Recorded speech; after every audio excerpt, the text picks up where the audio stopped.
வணக்கம் நண்பர்களே, நான் உங்கள் மியூசிக் டீச்சர் பாபு. நாம் அந்த ரெக்கார்டரில் பேசிக் லெசன்ஸ் பார்த்துட்டு இருக்கோம். இப்போ இதில் நம்ம ஆல்ரெடி 3 நோட்டு பார்த்துருக்கோம். பிஏஜி. தம் ஃபிங்கர் ஆல்வேஸ் க்ளோஸ் பண்ணிவிட்டு ஒரு ஃபிங்கர் க்ளோஸ் பண்ணி வாசித்தோம்னா பி, 2 ஃபிங்கர் க்ளோஸ் பண்ணி வாசித்தோம்னா ஏ, 3 ஃபிங்கர் க்ளோஸ் பண்ணி வாசித்தோம்னா ஜி. இந்த 3 நோட்டு வச்சு ஒரு சின்ன சின்ன ரைம்ஸ் வாசிக்கலாம். இன்றைக்கி நம்ம பார்க்குறது 4வது lesson.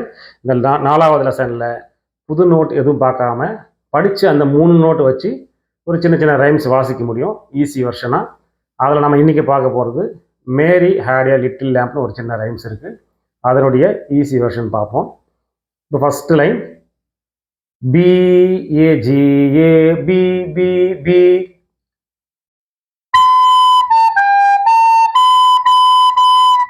A A A B B B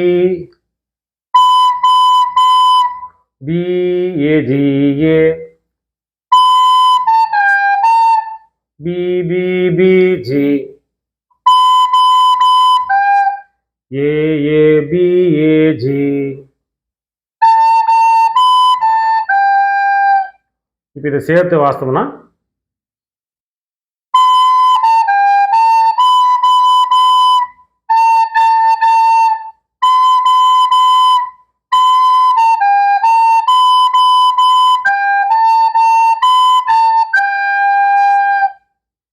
இந்த மாதிரி ஒரு சின்ன சின்ன ரைம்ஸ் வாசித்து பார்த்தோம்னா நமக்கும் ரெக்கார்டர் ஈஸியாக வருதா இல்லையான்றதை நாமளே டிசைட் பண்ணுறதுக்கு ஒரு வாய்ப்பாக இருக்கும்.